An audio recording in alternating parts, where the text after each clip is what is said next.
We've had over 40 people write into our show about an incredible young man from Pennsylvania named Ben. Ben was diagnosed with autism when he was 2 years old. He's apparently one of my biggest fans. He also loves the Philadelphia Eagles football team and my friend John Dorenbos. So we brought him here, and right now he's backstage with John. He thinks he's filming something for Ellen Tube, but we may have just said that to get him here. John, if you can hear me, just yell out, "I love Ellen." I love Ellen! Me too! We love Ellen! Yes! Yes, okay. All right. I'm going to surprise Ben right now. Okay, we got to calm down for a minute. Okay. Why do you love football? I love football. Ben. Hey, excuse me. I'm sorry. Somebody Ben. wants to say something. Hi, Ben. Hi. Wait, is Ben. this happening? Wait, What are you hold doing on. back there? You're supposed to be out here. Come Wait. on. Hold it. Come Oh my on. gosh. Ben, guess oh my what? gosh. Guess oh what? my gosh. We're going Yes, out you're with supposed to be here.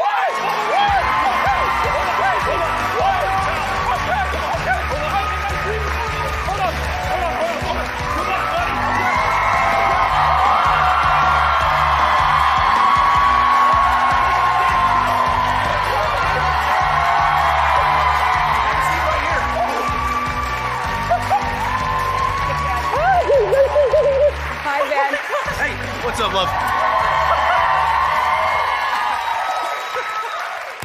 What a surprise. This is amazing. I dreamed about this for 3 years. Well, you made it happen. I did. Yeah, you did. You dreamed about it, and now you're sitting right here. I'm so happy to have you here. Oh, my gosh. I've heard so much about you. So you're my biggest fan. Yeah. How often do you watch the show? I watch it every day, Owen. Oh, well, that's what I'm asking. That's all I ask of you. Look, just like Ben here. Good afternoon, ladies and gentlemen. Welcome to Yankee Stadium. This is a fantastic story, fellas. Two Yankees playing in the house that Ruth built, both going after his record. It's great for baseball. Holy cow! There it goes. Back to the wall. It's gone. Maris comes over from Kansas City, first year with the team. He beats Mickey out for the MVP. You're telling me Mantle wouldn't be pissed off that Maris doesn't have something to prove? How about the home run record? You think you got a shot at the bait? I think if anybody's going to do it, it's going to be Mickey. It's pretty amazing the guy can play at all, considering how much pain he's in. Maybe if he took better care of himself, he wouldn't be injured so much. It's a tough town not to have fun in. You can write what you want, Sam. The fans love this guy. They love him. How come Maris never smiles? He's having the season of his life, and he looks like a zombie out there. Number 7, Mickey Mantle. It says 80% of the fans are rooting for Mickey. Well, I guess that seems right, yeah. Why is that? I don't know. Maybe I'm not a New York kind of guy, Sam. I'm just some dumb redneck from North Dakota. As for the M&M boys, I'm told there's a feud growing between Are we feud? Yeah, I guess so. It's on TV. Well, What's to say? yours. Now, there's a couple of huckleberries out there letting Roger know they don't want him to break Ruth's record. Can you believe this? They're booing him in his own ballpark. Why does it gotta be they've only got room in their hearts for one guy? I don't know, sweetheart. You guys are all over him day and night. A film by Billy Crystal. You're like a movie star to these people, you know. But me, if I don't want to talk about things and I just want to play ball, what does that make me? I mean, does it make me the bad guy? There's no bad guy, Raj.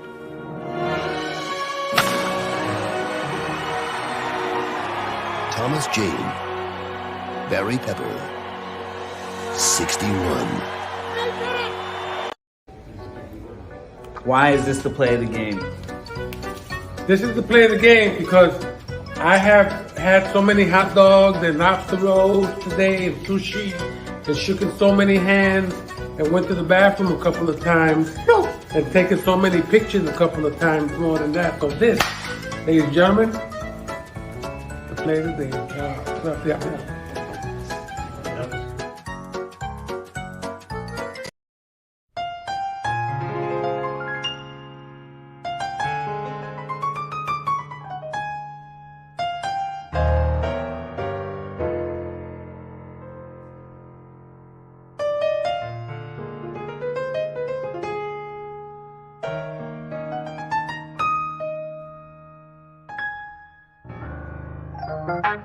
Reach out, oh, wait and see. Reach out, wait and see.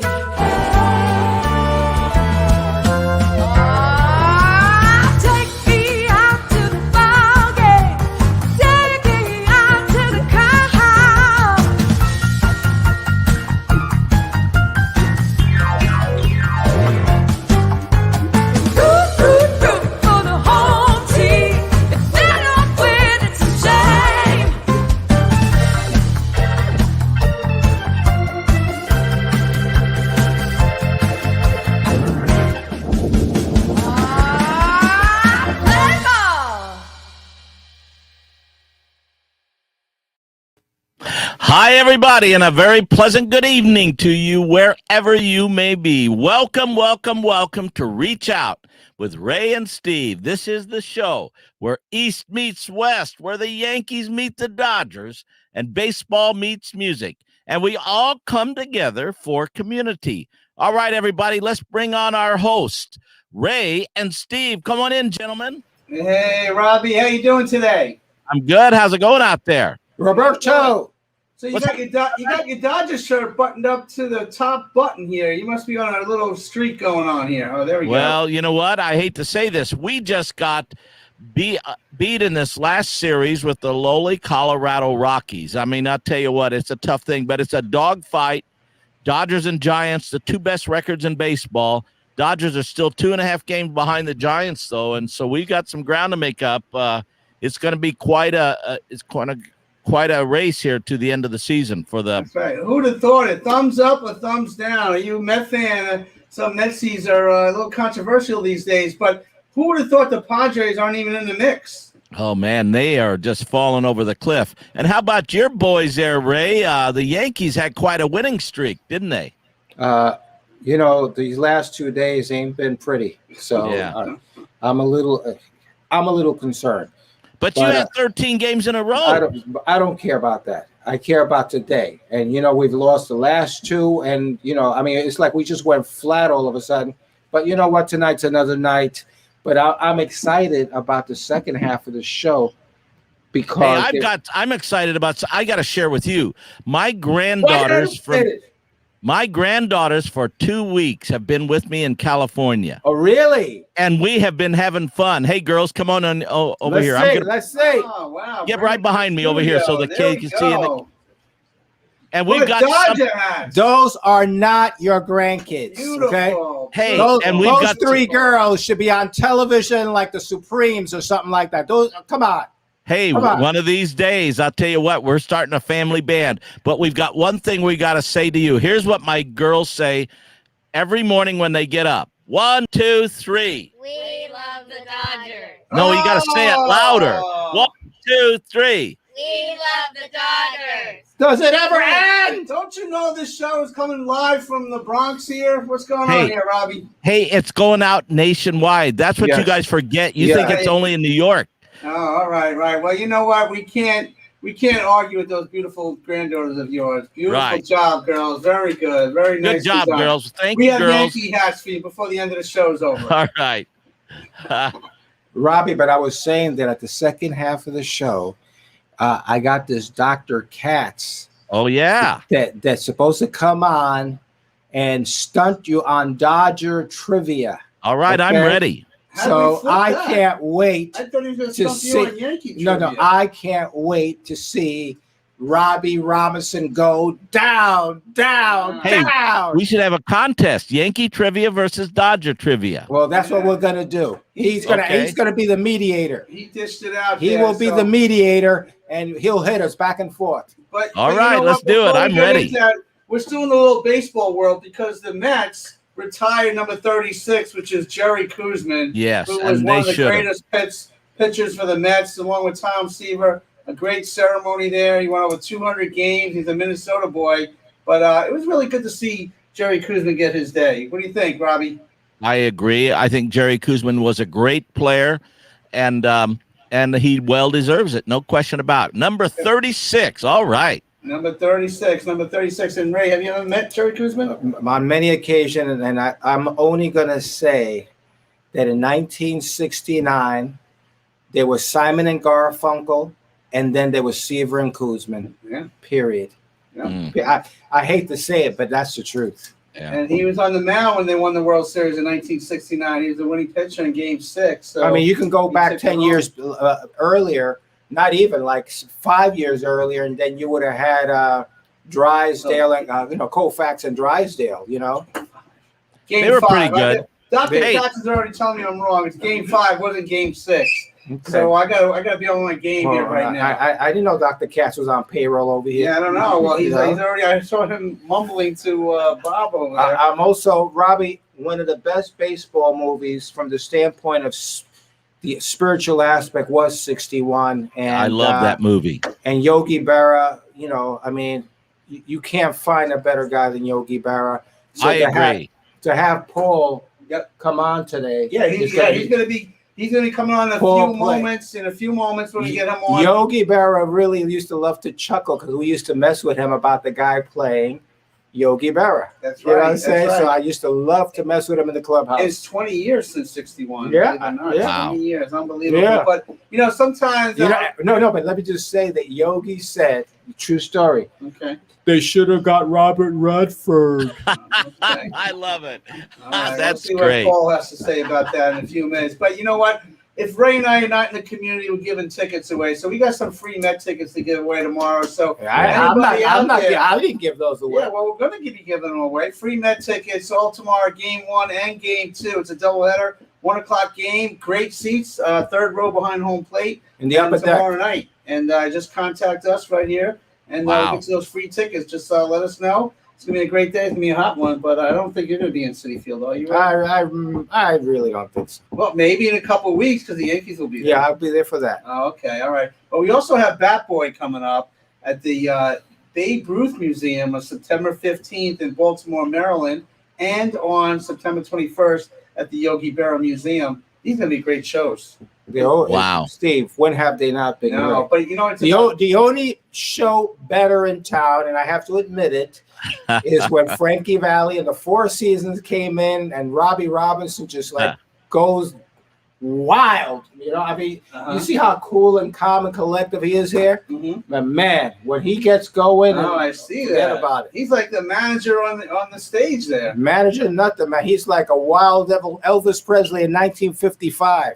You should see me. I'll tell you what, you think I'm wild on stage. You should see me at the Dodger World Series this coming October against the Yankees. Oh, Here we go. Yeah, but it's going to end very badly for you, Robbie. I hope you're ready for that. We shall see. We'll ask the expert tonight. Okay, well, that's the expert. Who's going to win the World Series, the Dodgers or the Yankees? And Rachel Barcelona is going to be in our Yogi Berra show. She's an international autism advocate. She's going to be doing one of our favorite songs, Town Without Pity. Wow. And on that show. And we're giving back to a program, a 9/11 program called Voices. And all the proceeds are going to go to that program. So She's we're such a excited about cutie. that. Look at that. She's such a cutie. Oh, she's great. Yeah. And she's beautiful inside and out. You know, she really is. Absolutely. That's What she right. does for these kids. We're gonna get the and she's a killers. kid herself. That's right. And she's just out there doing what she does, man. It's I have a great. question about Bat Boy. Yes, sir. It just dawned on me, no pun intended for a Frankie Valli song. It just dawned on me, though, that Bat Boy is a great story, and it's the story of Ray Negron. But again, you're only New York centric. Isn't there a world outside of New York, like in Los Angeles, where the Dodgers? Why don't you have a Dodger in Bat Boy? All right, Rob. We've never been asked that question before. I don't know. Hey, We'll you could consider have it. We'll Tommy consider it. John. You could have Yeah. Tommy John. He was part of your story. There we go. Okay. And then we'll have to make a cameo appearance then if we do that. Hey, Robbie, if you come on and play Yogi Berra, then we'll be in LA. There we Yogi go. Berra should have been on the Dodgers. You know that story. We'll ask the expert about that. Yeah, I mean, we'll go there. Well, he was this expert, Dr. Katz, has got a lot of questions to answer when he comes on. because Yogi Berra was going to be signed by Branch Rickey. Right, Oh, yeah. right. That's true. That's true. But you know, we're talking about Yogi Berra. The players going to get the Yogi Berra Museum. I want to thank Joni for setting everything up there on September 21st. Joni! We love Thank you so Joni. much. We love Joni, yes.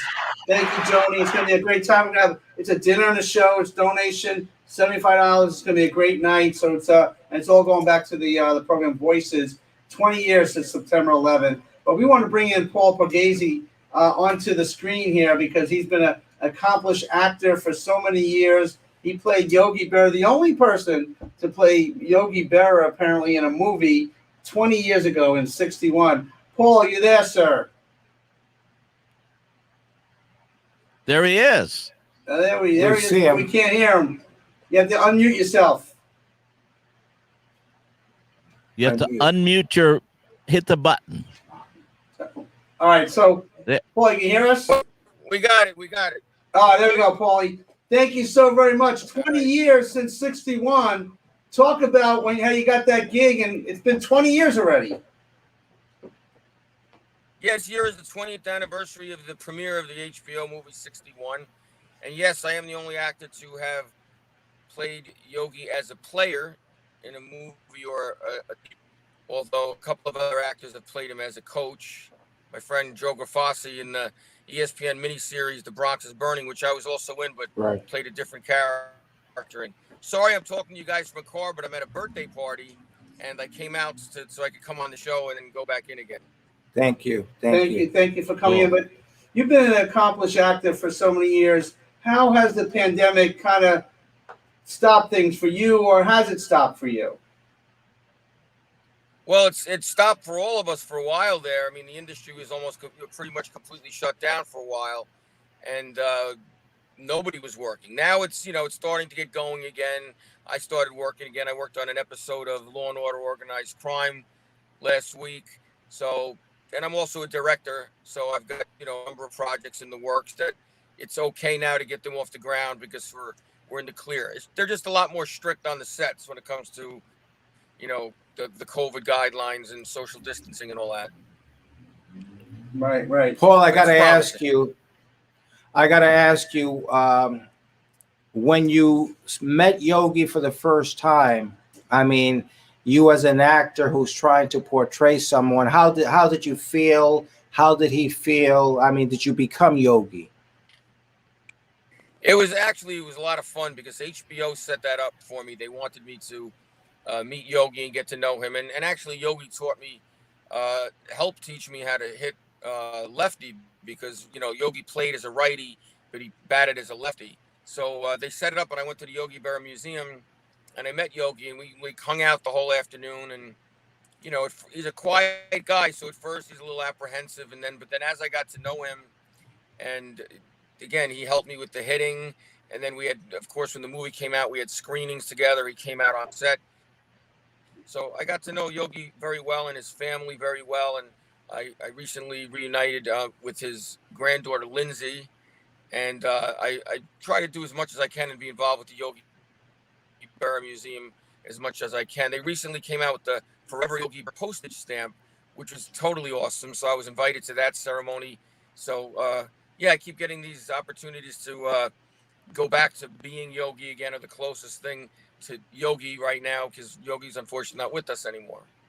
Yeah, but it sounds like you're very close to the family. You want to give a shout out to Teresa Farrell, who hooked me up with you to talk about the possibility of coming on board for our Bat Boys show on September 21st. So, Teresa, thank you for that. But this is a big show for us because it's 20 years since 61, but the Berra family is going to be there. So it's exciting. So we are so thankful that you're going to be joining us. And between Ray and I and yourself, we're going to come up with a really cool skit for you to perform in. No, that'll be a lot of fun, and I'm looking forward to it. And they have a great theater there. We actually screened 61 there once. It was a big fundraiser, and it was a high ticket price per head. And we had a panel discussion after the screening, which was me, Yogi, and Elston Howard's wife, who Arlene Elston Howard had taken over behind the plate for Yogi in 1961, which was when the movie coincidentally takes place in 1961. It's called 61 because of the home run that Roger Maris hit to break Babe Ruth's home run record. So I'm really looking forward to being involved in the play and meeting new people and, being again at the Yogi Berra Museum and again with the Berra family. I love Yogi's sons and everybody else. Mm-hmm. Hey, Paul, I have a question for you. I've had the privilege of hanging out with Yogi, and Yogi Berra to me is one of the greatest players to ever play the game. But beyond his abilities on the field, off the field, he was such a special human being that just touched hearts and lives around the world, transcended baseball. In your research and in your opportunity to get shoulder to shoulder with him, what jumped out at you most about his character, his personality? Well, you mean as far as my experiences with him, or either that or your research about him. What jumped out at you about Yogi? I mean, he's one of the only players that he was revered by the other players. He was a really, really great ball player, and even though everybody knew he was great, because of his stature, and he wasn't a big guy, you know, sometimes he wasn't credited as much for the ball player he was, and you know, his statistics and all that spoke for themselves. But he was like the only player that really they turned into like a caricature, you know, in the general public. I mean, the newspapers just loved to write about him, and they would always make, you know, have drawings and caricatures of Yogi as opposed to the, you know, like the photos of Yogi, because he was just he was a character in addition to being such a great ball player. But when I met him, he was a very reserved man at first, but it was funny because as time went on, he has really a great sense of humor. I mean, and a lot, you know, those yogiisms that he's famous for, which 20 years ago I probably could have recited every one of them to you, but they, you know, as our memories go, 20 years later, I don't remember them all. But he just became a very funny guy with me, and he would say things that I couldn't tell whether or not he meant to be funny or they just were funny to me. So we actually had our best moment when there was a screening of 61 at the Yogi Berra Museum. We had seen it so many times. There's a point in time in the movie where it moves a little bit slow, and we coincidentally both left the theater just to kind of take a walk. And it was we were walking around the museum, and we both said the same thing. Kind of, it moves a little slow here. I had to walk, so I wound up spending like a half hour while the screening was happening with Yogi, and he was just walking around the museum and pointing to everything to me and telling me stories, everything from, you know, the big fight the Yankees had at the Copacabana one night, to stories about, you know, Mickey and Whitey Ford and them going out. And so he just is a warm man, and he's a humble man. He's a generous man, and, you know, I miss him. His wife Carmen was a gem, a real classy lady. Yeah. So as an Italian American, I'm very proud to have been able to portray an iconic Italian American New York Yankee. I mean, what's better than that? You know. Well said. That's great. Said. Well, Paul, thank you very much for sharing a few minutes. It's a special honor to have you there, because the whole show is a tribute to the Voices program to support the folks that lost lives in September 11th. So thank you for being there on that special show. I understand there's only one piece of birthday cake left, so you better get back in the restaurant. I have one quick question for Paul before he goes away. Sure. So, Paul, since you were in The Irishman, tell us who killed Jimmy Hoffa. Well, if I told you that, then I'd have to kill you. Okay, then never mind. All right. That's all right. Hey, listen, we can get away with anything because we got Frankie Valli on our side. There we go. Right. There we go. Paulie, thank you so much, sir. We'll be talking real soon this week. Thank you. It's Paul Borghese. I had to say it. I hear you. Okay, guys, I'm looking forward to doing the show. Thank you. Take care. Say, another addition to the show, man. It's going to be. Man, he was great. Yep. But you know what? We have a young man that was on Ellen. We started this whole show off, and he recently did the national anthem. He's from Philly. I think he's a Phillies fan. We're Yankee guys. You're Dodger guys. So, well, let's check him out singing the national anthem and bring this gentleman on real quick.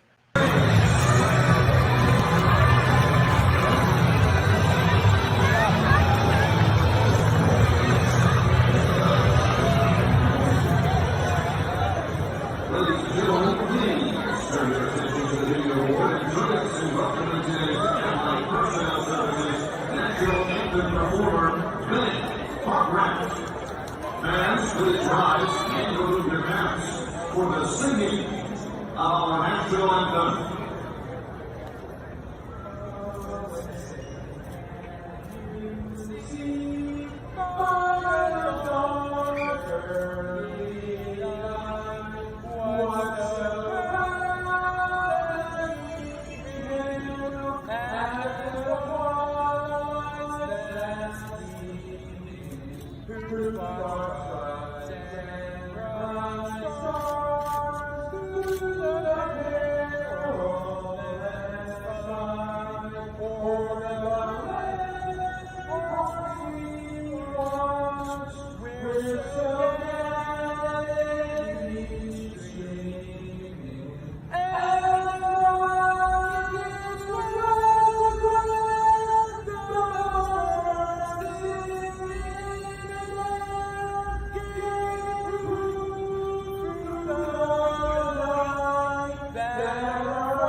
Wow. I got my Phillies hat on. Oh, all right. Oh, all right. Out of here. Well done, Ben. Thank you. Thank you. Thank you. So we got the call to do that. Were you nervous? No, I'm actually not nervous when I sing. I never told anybody I can sing. Okay. Now we started this whole show off on the Ellen show. How did that come about? How'd you get on Ellen? It took me 3.5 years. One day they called and I do a lot of stuff for the Eagles Autism Challenge, and I had to keep a secret for 6 weeks, and then they called me and they said, we want you out here next week, and they totally surprised me. And she played a little trick on you, right? You didn't know what was going on at first. Yeah. That was great. Yeah, it was a great episode. I mean, John Dormouse has a great story as well. I mean, he has a great background and a great story. He's just an amazing human being. I do a lot of stuff for the autism. I just started my own business. As you can tell, I do sing, which is really cool. I love going into schools and talking about my story about autism. I have my own website, which is benergy1.com. And yeah, I'm a big Phillies fan and an Eagles fan. Sorry out there. I just had to switch my hat. I had to tease you guys. I know. And I love they call me Benergy. So I have a lot of energy all day. Yes, you're a huge advocate for the autism community. Why is it so important to help other people and other families that are challenged with autism? So, Steve, having autism is really not a bad thing. It doesn't characterize who we are. Everyone is unique and special, just like a rainbow. Amen, brother. Well said, Ben. You know, isn't that unbelievable? And you have the heart of gold. I know you know Rachel Barcelona, Tyler Gianchetta, Ashley Blum. Talk about their efforts, but young people's efforts to change this world, because you're doing it. I think that we need to be more ambassadors in our world. I love being an ambassador for autism. And I do go to church as well. You know, God's provided me to right people at the right time. They started a disability ministry at our church called Bridge, and it helps people with special needs, which is really incredible. And I encourage families out there, if they ever need anything, please go to my website, refer to other people, go talk to some people, be kind. That's what we talk about all the time, is always being kind. That's right. You know, I just really would love to get my message out there, my story out there about autism. And I feel like if you ever need a singer, or if you ever need me to come into your school or talk about my story, give me a call. That's what I was going to say. Do you talk at schools? Do you offer inspiration to other people, or is that something you really want to do now moving forward? So I actually started my own company called Benergy One Presentations. So Benergy One Presentation, I'm the president of my own company. And basically what I do is I've spoken over 50 schools. And that's part of my full-time job, is to really go into schools and talk about my story. So my goal is to work for schools and work for places to have me come speak. So I'm really looking for more schools to have me come speak. So if you have any connections, I would love to pick people's brains about coming into schools and speaking. Great. Talk about your family support. How important is your family to you? My family's amazing. I just want to give a shout out to my mom and dad and my brothers. You know, if my brothers wanted to do it, I wanted to do it. You know, I have 2 older brothers and I look up to them. And if they wanted to drive, I wanted to drive. If they wanted to work, I wanted to work. And if they wanted to do what I wanted to do, I wanted to do what they wanted to do. So it was really good mentoring their paths, and I just think they're pretty incredible. Dan has been working with me very well on exercising and rehabilitation. Like he's like my rehab coach, so he's helped me do some like life skills stuff. It's called Dan School, but basically he helps me do some social situations and some different stuff. So I wanted to give a shout out to him for what he's doing. Cool. And we have a mutual friend with myself, Ray Negron. This is not Ray. Actually, this is Connie Bradley here. And actually kind of has Ray's hair back in the day, right? Yeah. You know? But talk about Mike Dempsey a little bit. You're friends with him. Talk about Mike Dempsey. Mike is a great guy. I love Kelly and Mike. I think they do a great job with their dads and daughters show. I met Mike on social media, and we went to the Jaws event, the Ron Jaworski's golf outing, and we just connected from there. I mean, he's a great guy. He's really given me a lot of connections to different people. And then the same week I was at the golf outing, the day I got a call from the Eagles saying I got the job. So I work for the Eagles as well. I work as game day staff. I work for Giant Food Stores, and I also work at I also started my own company called Benergy One Presentations, which is pretty cool. Good work ethic. So you're an Eagles fan. I'm a Vikings fan. she's a Pittsburgh Steelers fan. I know. He's a Dodger the other fan. week. You beat us the other week, and when the Steelers came in, it was Yeah, hard. we got a whole mixture of things here. But what do you think of Ben and the work that he does to help others, Connie? I think it's great. We need more people to with so much going on now, we need more people and advocates to do more work and everything what the young people are doing right now. So we need it. And tell everybody, Connie, what you do. Tell everybody what you do so they understand the work that you do. So my full name is Constance Renee Bradley. On social media is Connie B. I'm the owner of The Good Life Beauty and Wellness, and I'm teaming up with my business partner, Papa Flocka. He's the president and owner of the One Nation Steeler Nation organization. We are joining forces to serve the community nationwide and worldwide with our Black and Gold Tour. So we're joining forces as the Black and Gold World Tour. Usually we'll try to do the Steeler game dates, but we'll go to any city outside the country, inside the U.S., serving our community. The events would include cutting the veterans, the U.S. veterans hair free haircuts, feeding the homeless. Wow. So different community events. And I'm adding teen empowerment to the Black and Gold World Tour. Wow. So awesome. Well, that's how we change the world, as Ben was talking about. One life at a time, one act of kindness at a time. And that's how we change the world and make it a better world. That's right. And Connie flew in from Memphis to help us out with our Chapters Rap anniversary party last night, and she did a great job. She's with Alex Garrett, who's friends of Ray Negron, and together we kind of did a great job yesterday. So thank you for helping us out yesterday. Cool. I just wanted to say another thing. If you ever want to follow me, you can go to my website, and I would love to connect with all of you to do some more outreach stuff. And if you ever need somebody to sing the national anthem or go into schools and talk, give me a call. I mean, I would love to work with you, man, on this different stuff. Hey, Ben, do you know any Frankie Valli songs? I know. How come? Come on, brother. I love John Denver, Country Roads. That's my favorite. All right, that's close. Country Road. All right, Frankie Valli, John Denver, a little different. But Ben, again, how can people get a hold of you? And thank you, man. God bless you. Everything that you do. What you got Hold going on, on? I have a card here. You can get a hold of me right here. Oh, there we go. Okay. All right. There we go. That is awesome. And go Eagles. Who do the Eagles start off the season with this year? Atlanta Falcons, week 1 in Atlanta. Okay, in Atlanta. All right, we'll see what happens. The Vikings started with Cincinnati, so Pittsburgh starts off with Buffalo, right? Yes. All right. Don't forget to follow me, ma'am. Don't forget to follow All right, me. we got you covered, Ben. Thank you so very much. God bless. Thank you, Ben. A couple of pictures are there. So, Connie, real quick, talk about how people get a hold of you and why do you do what you do? Well, me, Connie B, and Papa Flocka, the owner and president of One Nation, we do what we do because it's in our heart to serve the community and our heart to serve United States veterans. Now, I'm a little new to the Steelers, but Papa Flocka has been with the Steelers since 1972. He's been a huge fan, just really serious into it. So I learned a lot from him and other Steeler fans and everything.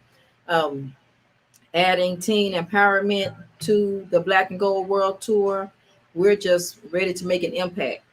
So that's what we are joining forces for, to make an impact. All right. Well, Connie Bradley, thank you so very much. And thank you for stopping in here today. And we have a couple of back in the day commercials before we get to Dr. Katz and Ray Negron, this little trivia go around here. But we have some commercials. It's a Metsy kind of thing. So let's go back into time with some Jerry Kuzman and Darryl Strawberry. All right. You're parked outside Penn Station when two guys with a cooler and binoculars come up and ask you directions to shave. Not only are they wearing Phillies caps, but they are dressed in stop sign Philly red from head to toe. What do you do? They're packing. Cooler, binoculars, transistor radio. Degree of disorientation? If they were Crayolas, they'd be tourist green. Confiscate the cooler, write them up for indecent exposure, and tell them to go downstairs and catch the PATH train to Hoboken. 10-4.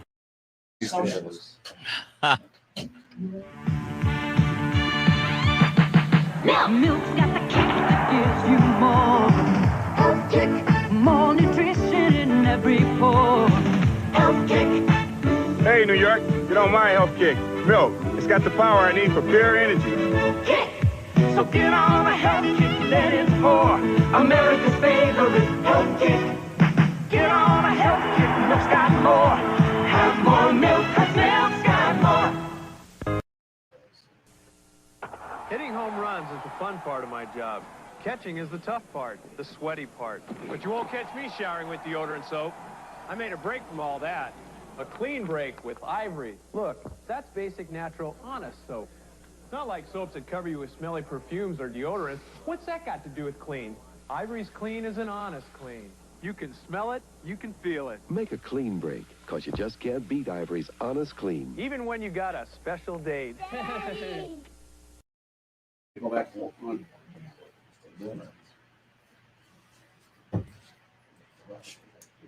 Good All right, stuff. So, good stuff. Back in the day commercials. What we do, always doing Dodger stuff and Yankee stuff. We got some Met fans that are watching. So we have Dr. Katz here, and you were looking at that commercial with Gary Carter.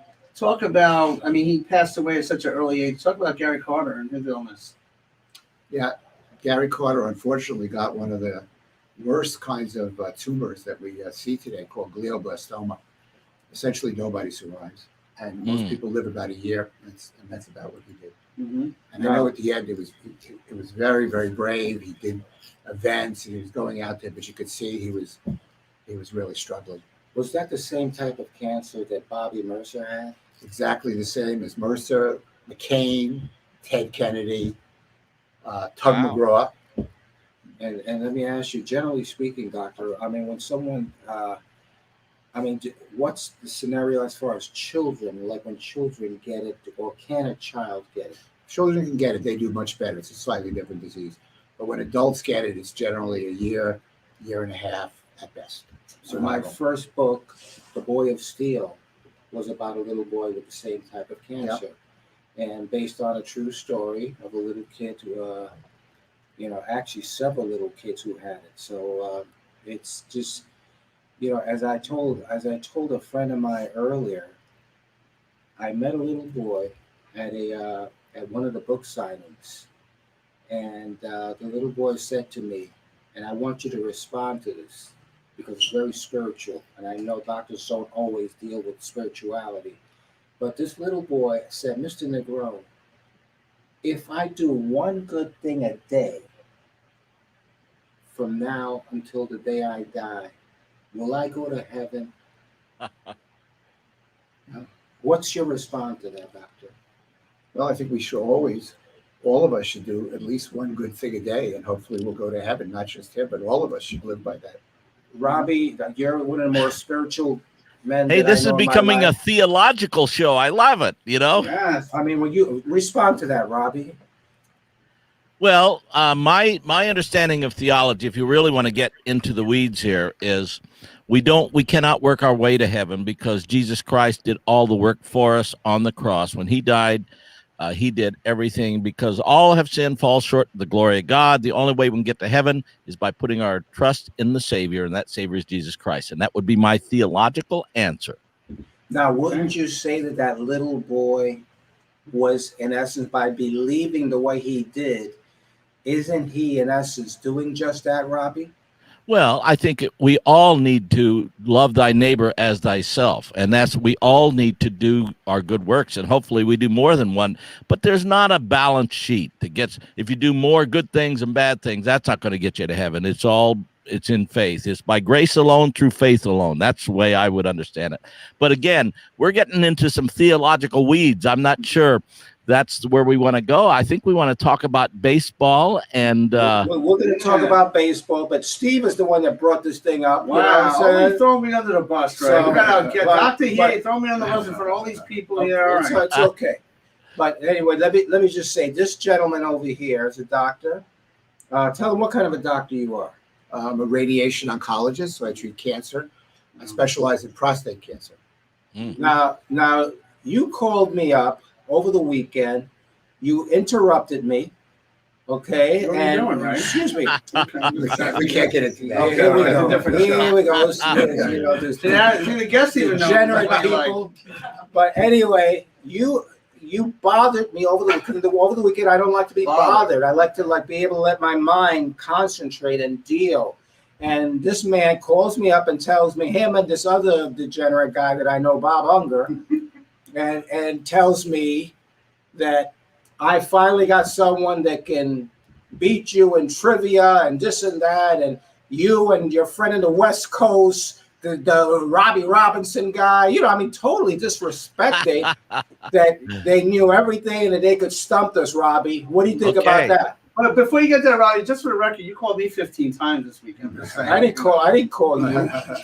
But anyway, I can't even get him on the phone. He doesn't even give me his number. Robbie, I agree with you. He doesn't. Okay. But anyway, Robbie, you ready for this? I'm ready. Doctor, are you ready for this? You ready? I'm ready. All Okay, right. let's try this. Can I do a Brooklyn Dodger trivia question? Yeah, let's go, baby. For Robbie? Okay. Yeah. All right, here's a good one. Roy Campanella, how many times did he win the most valuable player in what years?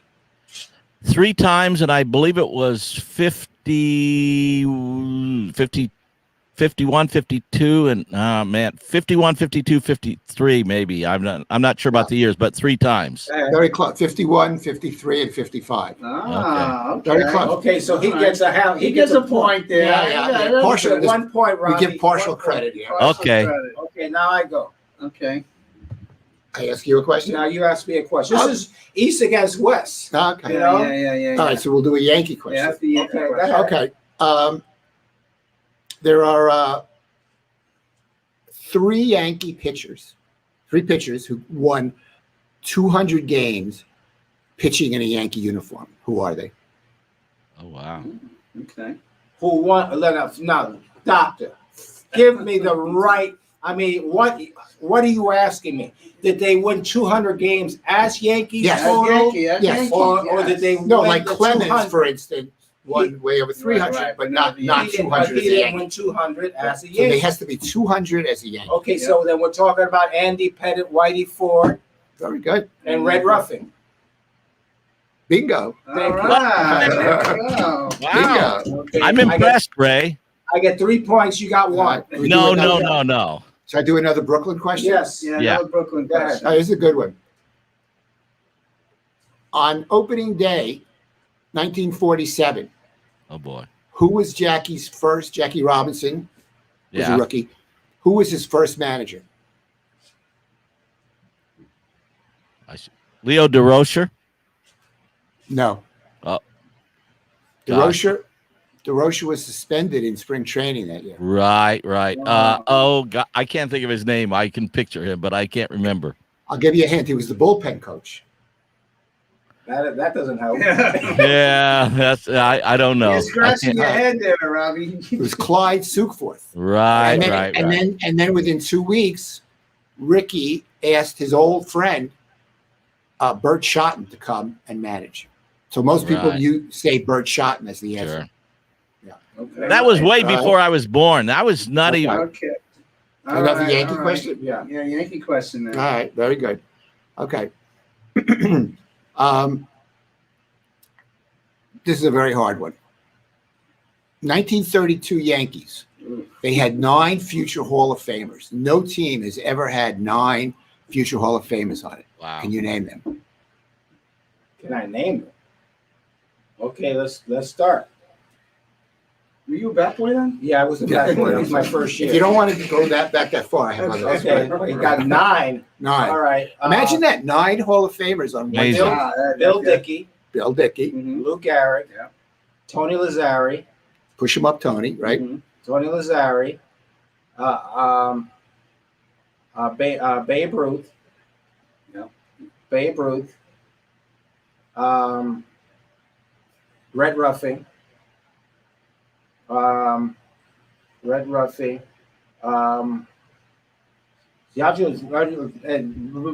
more. What's wrong with it? I'll give you a hint. One more outfielder, Yeah, one more infielder, and 1 pitcher. and 2 more pitchers. The shortstop, The shortstop was Crissetti, and he wasn't Hall of Fame. right? He wasn't it. Okay, That's a hard one. A guy named Joe Sewell, who they had picked up Okay, from I the wasn't Indians, gonna get Joe and he Sewell. wasn't a Hall of Fame player really, just with the Yankees. It was Right. And then you also have Earl Combs, center Earl fielder, Combs, that was who was a one. great leader there. And then two pitchers. One, Okay.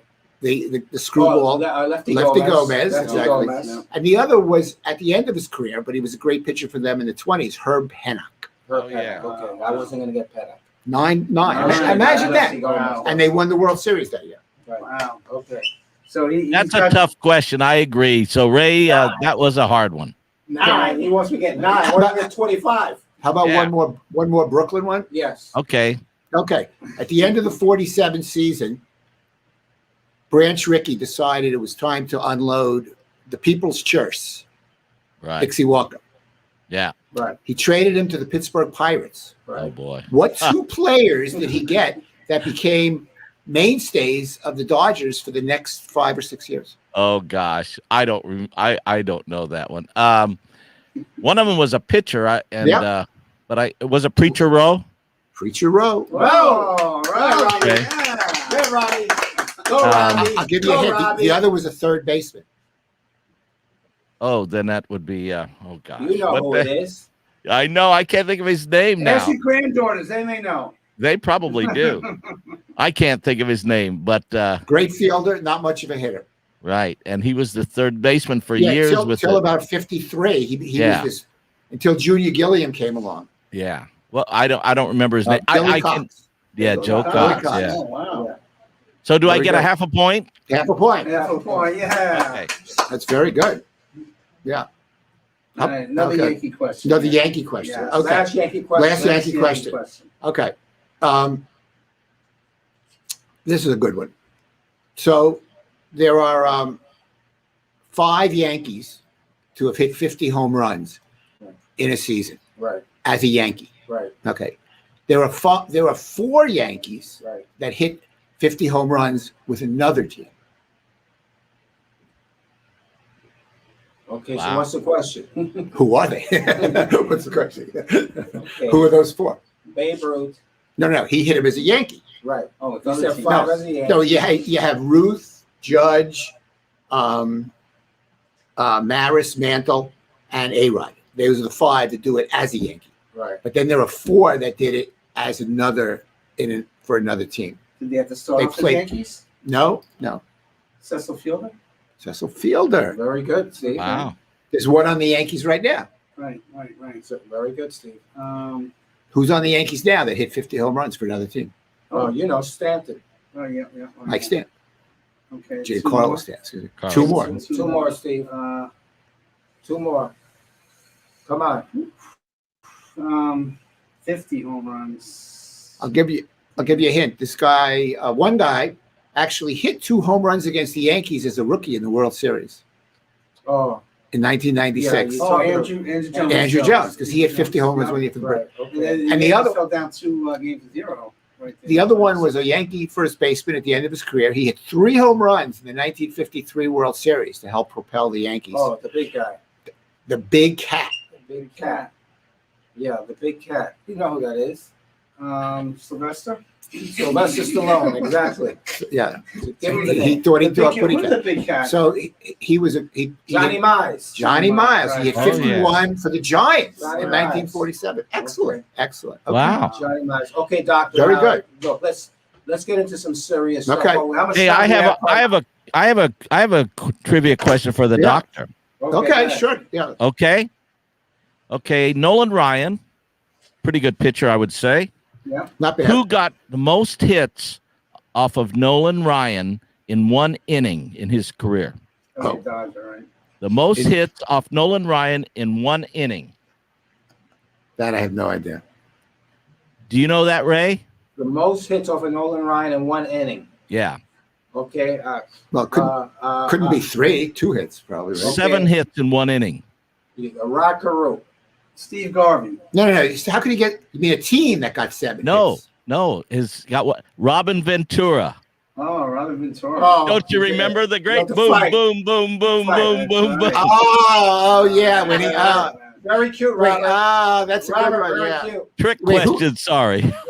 Who boomed who? Ryan boomed him, right? Yeah, Ryan he boomed didn't him. want to mess with Ryan. He was a pretty strong guy, No, right? Doc, look, seriously. That was a that's great. okay. Let me give the That's the a audi- great trick question. Let me give the audience the setup for that. So what happened is Nolan Ryan hit Robin Ventura. Robin Ventura decided he was going to go out there and punch Nolan Ryan, which was his first mistake.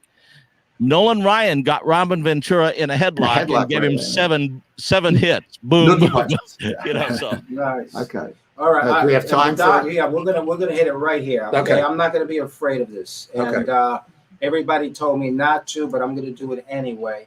The doctor, for the people out in our studio audience, etc., has been dealing with the scenario of the coronavirus. He, in essence, they have threatened to take his license away, etc. Wow. Because No, not me, but other okay, doctors. but doctor, you explain the situation. Yeah. Well, let me ask you a question, Ray. You just said that you were told not to get into this. Why? Well, because people are afraid as to whether this whole coronavirus thing and the whole thing with the injection is real or not real. It's polarizing. Right. Well, the problem, right. But I think the bigger problem is that you can't have a discussion. Medicine has usually been based, and I've been a doctor since I became a doctor the year Reggie hit 3 home runs. 77. In 77. Okay. I have always seen medicine be about discussion, hypothesis, testing it, challenging the norms, challenging what the authorities may say. And we found so many things over the years that the authorities told us were true were not true at all. We learned that later. Today, we live in a world where that doesn't happen. People are scared to challenge the authorities, say the CDC, the FDA, or even the medical societies and the medical journals. They have all clamped down on any dissent over the origin of this virus, the seriousness, whether the vaccine is a good idea and whether it's really effective, certain other modalities of treatment. I have never been as frightened for our future, because if we have a medical community, a medical system that stifles any questioning, we're in big trouble. Now, this is not just, of course, in medicine. We see that everywhere now. If you say the wrong thing, Facebook says, oh, you violated our codes, you're in Facebook jail, right? Twitter, all of them. My friend Bob Unger, he's in Facebook jail for telling the truth. The truth, by the way, is the worst thing you could possibly say on Twitter. And there's something extremely frightening about this. We're marching into a totalitarian state where the government tells you what you can think and what you can say, and you have to believe everything they tell you. And if you dissent, you are a bad person, and they can punish you in many ways. Just getting you off Twitter is one way. Stifling any of your publications is another way.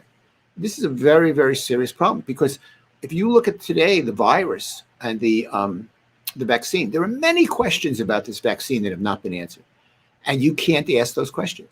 For instance, you could ask, why is this vaccine? Why is it that in 6 months of testing that they decided to approve it, when all vaccines in the past took years of testing and observing and looking for long-term complications? Why here has it been rushed after 6 months of testing? And you can't ask that question, because they say, oh, it's safe. You see all these commercials. They say it's effective and it's safe. Well, there are many questions about that. It's not so effective. We see many people who have the vaccine now getting the virus and spreading the virus. We also don't know that it's safe. There is many people reporting into VAERS significant toxicities that dwarf what we've seen in previous vaccines, and yet nobody cares. And everybody who says, oh, what about all these myocarditis cases or strokes or all these other things, they say, oh, it had nothing to do with the vaccine. Nothing to see here. Move on. You can't speak. This is very dangerous. It's a world now that we're all faced to make decisions, and we all need to do our own research on different things as well. So What's our time frame, our We Carmine? were actually just We have about- 1 yeah, minute. we'll have to bring you back on. I know this is a topic that is out in the forefront in our world, in our community, that we need to address. We need to keep talking about it. So I guess Well, that's the bottom line. Robbie, hold on before we get off. Robbie, what's your feeling here? From I agree with the doctor that we are so politically correct these days. We're afraid to say anything, and we should be able to challenge any statements or any mandates that would come out down the pike. So I agree with you, doctor. That's right. And Thank you. we shouldn't be afraid with any of that stuff. Thank you. We have a show right after this, Reminiscing with Gene. Let's bring on Gene DiNapoli real quick. Gene, what's going on tonight? Hey guys, well, to let you know, our guest tonight had to cancel. We have Okay. Charlie Gracie, the rockabilly star from the 50s, but we have a couple of big charity shows I'm doing in the next 3 weeks. So we're going to talk about that, and we're bringing in our producers and one or two of our talents to talk about that tonight on Reminiscing with Gene DiNapoli, starting at 8 o'clock. Nice Gene, glasses, that's a great Gene. I work. love the glasses. Keep the great work. And Elvis lives. Robbie, you have a show tonight too. I Talk do. about My your guest show. tonight is a guy named Les DeMero, who is one of the greatest drummers in the world. This guy has played with Frank Sinatra, Harry James, the Brecker Brothers, Manhattan Transfer, Mel Torme. He is an amazing guy. And then next Monday, take a look at that, everybody. The Peppermint Twist. Next Monday, Joey D is going to be our guest on Reach Out. And he's got a new book, and we're going to talk about his new book. We're going to play some music. We're going to have Sarah Nimitz sing a song for us. Sarah! Well, we got a little video promo. Robbie, thank you so very much. Keep great Are we care of those closing great with Frankie granddaughters. Valli? Are we closing with Frankie?